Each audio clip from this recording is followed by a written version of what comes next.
नमस्कार। दिन भर की बड़ी खबरों में आपका स्वागत है। मैं हूं आपके साथ मानसी।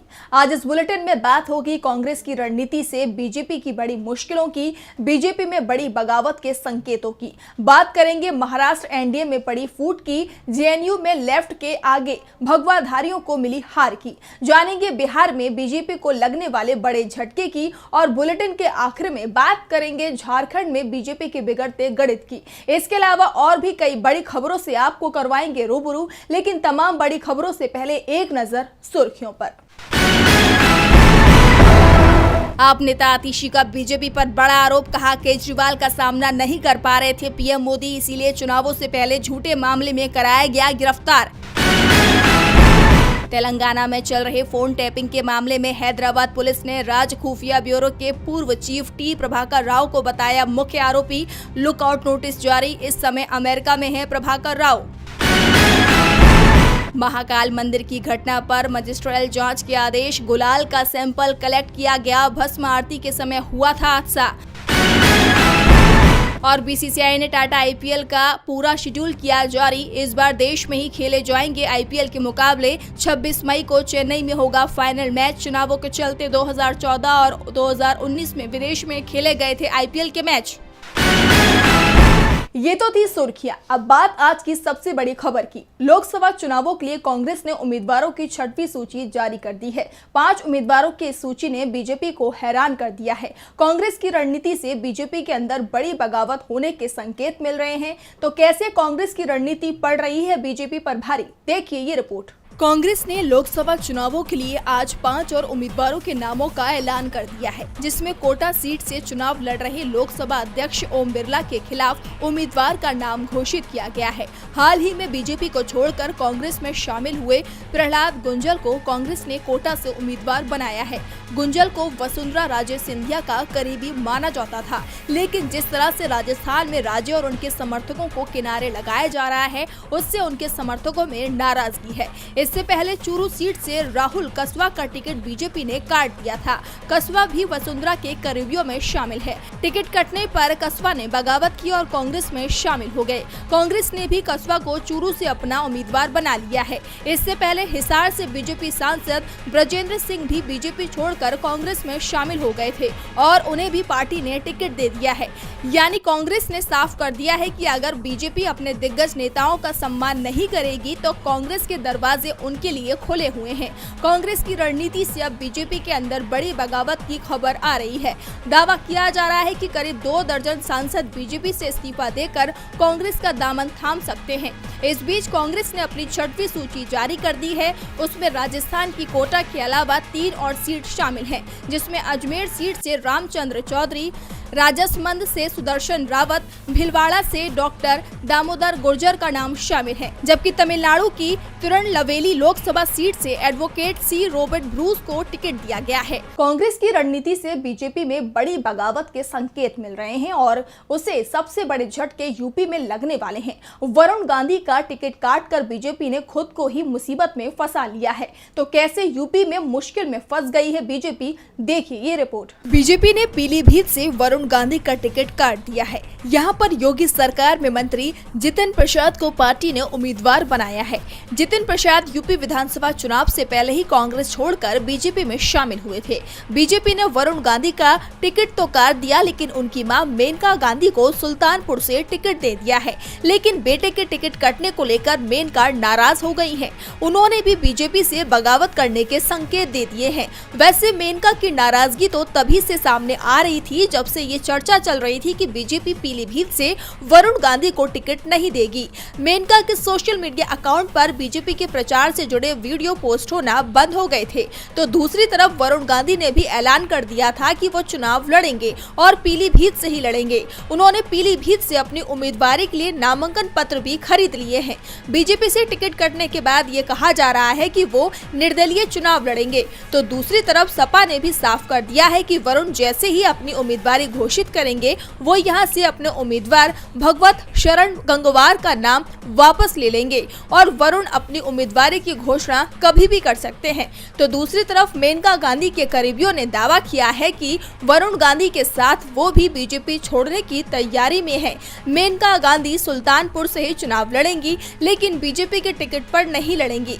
वरुण और मेनका गांधी निर्दलीय चुनाव लड़ेंगे, ये तय हो गया है। साफ है, बीजेपी ने मां और बेटे को एक दूसरे के खिलाफ खड़ा करने की जो रणनीति बनाई थी उसमें वो बुरी तरह से फेल होती हुई नजर आ रही है। बीजेपी ही नहीं, पूरा का पूरा एनडीए ही मुसीबत में दिखाई दे रहा है। कई दल तो पहले ही बीजेपी से नाराज होकर एनडीए छोड़ गए थे और अब एक और दल नाराज हो गया है, जिससे महाराष्ट्र की सरकार ही संकट में फंस गई है। तो क्या है पूरी खबर, देखिए इस रिपोर्ट में। महाराष्ट्र में लोकसभा चुनाव में पहले दौर के मतदान से पहले राज्य की एकनाथ शिंदे सरकार मुश्किल में फंस गई है। गठबंधन में दरार आ चुकी है और ये दरार लगातार चौड़ी होती जा रही है। अभी तक बीजेपी महाराष्ट्र में सभी सीटों पर उम्मीदवार तय नहीं कर पाई है। एकनाथ शिंदे और अजीत पवार का गुट तो एक भी सीट पर उम्मीदवार नहीं उतार पाया है। उल्टा अब अजीत पवार ने गठबंधन छोड़ने का ऐलान कर दिया है। उन्होंने चेतावनी दी है कि अगर शिंदे ने अपने रवैये में बदलाव नहीं किया तो वो सरकार छोड़ देंगे। महायुति जो एनडीए का ही हिस्सा है उसे छोड़ने का ऐलान भी अजीत पवार कर रहे हैं। मालूम हो कि अजीत पवार के नेतृत्व वाली एनसीपी, भारतीय जनता पार्टी और शिंदे के नेतृत्व वाली शिवसेना राज्य में सत्तारूढ़ गठबंधन महायुति में शामिल है। लेकिन गठबंधन में शामिल दल के नेता ही एक दूसरे के खिलाफ बयानबाजी करते रहे हैं।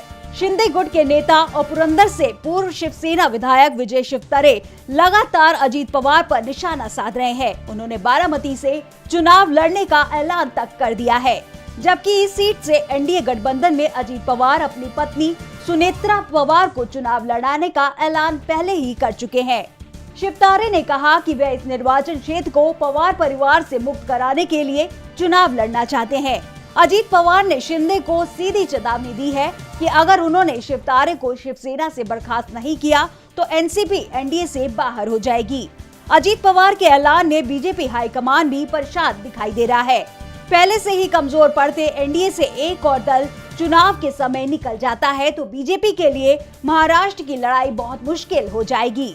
बीजेपी के लिए संकट के संकेत अब खुलकर मिलने लगे हैं। अजीत पवार एनडीए छोड़ने की धमकी दे रहे हैं तो देश का युवा भी बीजेपी का साथ छोड़ता दिखाई दे रहा है।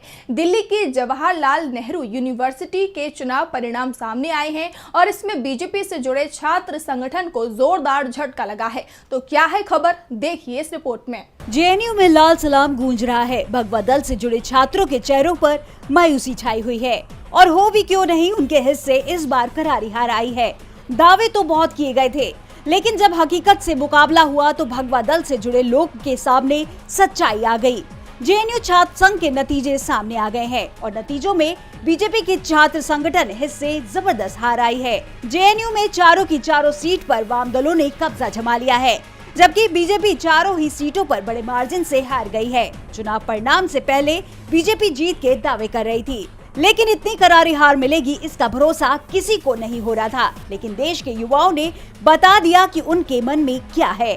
देर रात घोषित हुए चुनाव परिणामों में चारों ही सीटों पर वाम दलों के छात्र संगठनों को जीत मिली है। चुनाव परिणाम में प्रेसिडेंट पद पर लेफ्ट गठबंधन धनंजय को 2973 वोट मिले हैं। वहीं एबीवीपी से उमेश चंद अजमीरा को 2039 वोट मिले हैं। वाइस प्रेसिडेंट पद के लिए लेफ्ट गठबंधन से अभिजीत घोष को 2649 वोट मिले हैं। वहीं एबीवीपी से दीपिका शर्मा को 1778 वोट मिले हैं। जनरल सेक्रेटरी पद के लिए लेफ्ट समर्थित से प्रियांशी आर्य को 3307 वोट मिले हैं और वहीं एबीवीपी से अर्जुन आनंद को 2309 वोट मिले हैं।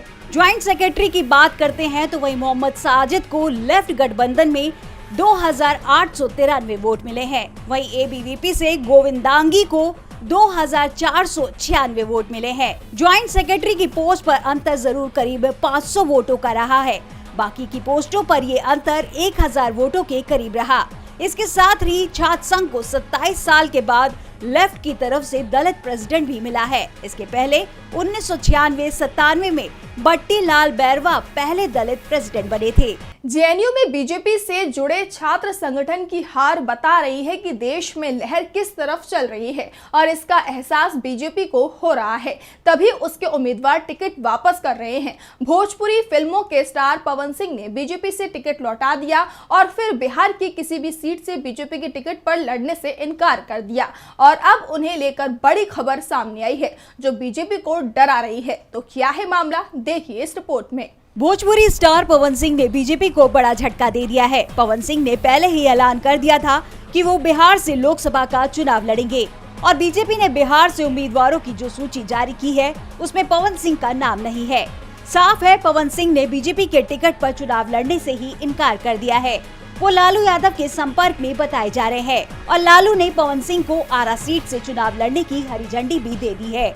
इससे पहले पवन सिंह को बीजेपी ने आसनसोल से उम्मीदवार बनाया था, लेकिन वो बिहार की आरा सीट से चुनाव लड़ने की डिमांड कर रहे थे।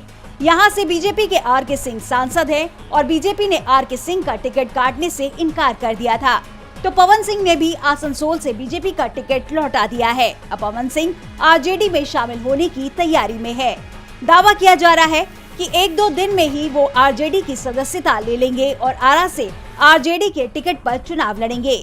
वैसे दावा तो यहाँ तक किया जा रहा है कि बीजेपी की तरफ से पवन सिंह को बिहार में भी सीट ऑफर की गई थी, लेकिन पवन सिंह ने आरा के अलावा सारण और काराकाट सीट से चुनाव लड़ने की इच्छा जताई थी, लेकिन बीजेपी ने इनमें से कोई भी सीट उन्हें देने से इनकार कर दिया।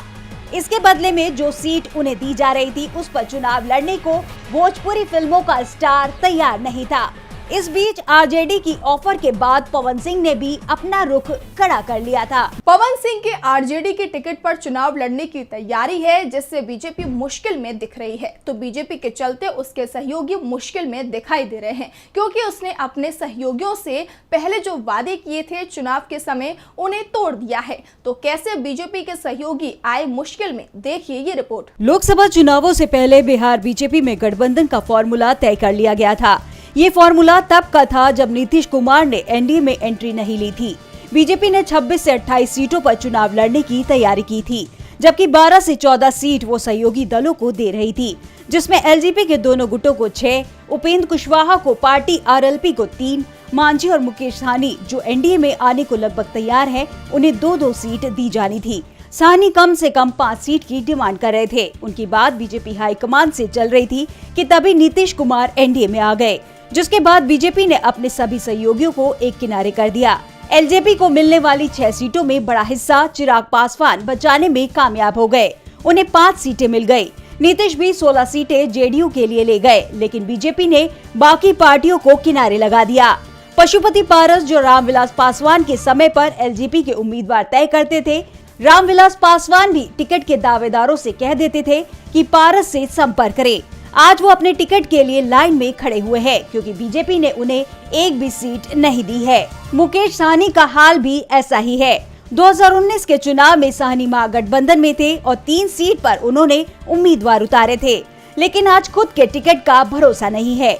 उपेंद्र कुशवाहा को तो महागठबंधन में 5 सीट मिली थी, लेकिन एनडीए में उन्हें सिर्फ 1 सीट मिली है और यही हाल जीतन राम मांझी का है। 2019 में मांझी भी महागठबंधन में थे, जहां 3 सीट मिली थी, लेकिन एनडीए ने सिर्फ गया की सीट दी है। साफ है ये चारों ही दल बीजेपी के धोखे का शिकार हो गए हैं। सहनी और पशुपति तो अब एनडीए से दूर हो गए हैं, जबकि कुशवाहा और मांझी नाराज होते हुए भी अभी तक एनडीए में बने हुए हैं, लेकिन उनके बयान जरूरी बता रहे हैं कि उनके साथ धोखा हो गया है। ऐसे में हम और आरएलपी के समर्थकों का वोट एनडीए को मिल पाएगा, इस पर सवाल उठ रहे हैं। और बुलेटिन के आखिर में बात करेंगे बीजेपी की बड़ी मुसीबतों की। लोकसभा चुनाव 2024 बीजेपी के लिए इस बार काफी मुश्किल रहने वाला है। जहां बीजेपी 370 सीटों का दावा कर रही है, तो वही बीजेपी के लिए इस बार का लोकसभा चुनाव जीतना भी मुश्किल सा लग रहा है। कारण वही सीटों का बंटवारा, जो इस वक्त गले की फांस बन चुका है बीजेपी के लिए। बीजेपी को लगातार झटके पर झटके लग रहे हैं। तो इस बार बीजेपी को झारखंड से झटका लगा है। तो क्या है पूरा मामला देखिए इस रिपोर्ट में। इन दिनों बीजेपी के लिए मुश्किलें लगातार बढ़ती जा रही हैं। कभी उसे बिहार से झटके लग रहे हैं तो कभी तमिलनाडु से, और अब एक और झटका लगने वाला है बीजेपी को झारखंड से। दरअसल बीजेपी ने यहाँ राज्य की 14 लोकसभा सीटों में से 13 पर उम्मीदवार घोषित कर दिए हैं, लेकिन इस लिस्ट में एक भी उम्मीदवार क्षत्रिय समाज का नहीं है। झारखंड में बीजेपी ने आजसू के साथ गठबंधन किया। बीजेपी यहाँ पर 13 सीटों पर चुनाव लड़ रही है, जबकि एक सीट उसने आजसू को दी है। इस बार बीजेपी ने धनबाद से 3 बार के सांसद पीएन सिंह और चतरा से 2 बार के सांसद सुनील सिंह का टिकट काट दिया। ये दोनों क्षत्रिय समाज से आते हैं। इनकी जगह चतरा से भूमिहार जाति के कालीचरण सिंह को तो धनबाद से बागमारा विधायक ढुल्लू महतो को टिकट दिया गया है। पार्टी ने राज्य की किसी भी सीट से क्षत्रिय समाज व्यक्ति को टिकट नहीं दिया है, जिससे अखिल भारतीय क्षत्रिय समाज के अंदर काफी नाराजगी है। और अब क्षत्रिय समाज के प्रदेश अध्यक्ष विनय कुमार सिंह का कहना है कि समाज के गुस्साए लोग लगातार फोन कर रहे हैं और 29 मार्च को महापंचायत बुलाई गई है। इसमें ये तय किया जाएगा कि समाज आगे क्या करेगा। वही विनय कुमार सिंह का कहना है कि झारखंड में क्षत्रिय समाज की आबादी करीब 7% है, लेकिन लोकसभा में टिकट देते वक्त हमें बीजेपी ने पूरी तरह से नजरअंदाज किया है और इसका खामियाजा उसे भुगतना होगा। तो आज के इस बुलेटिन में इतना ही। आप देखते रहिए डीबी लाइव। नमस्कार।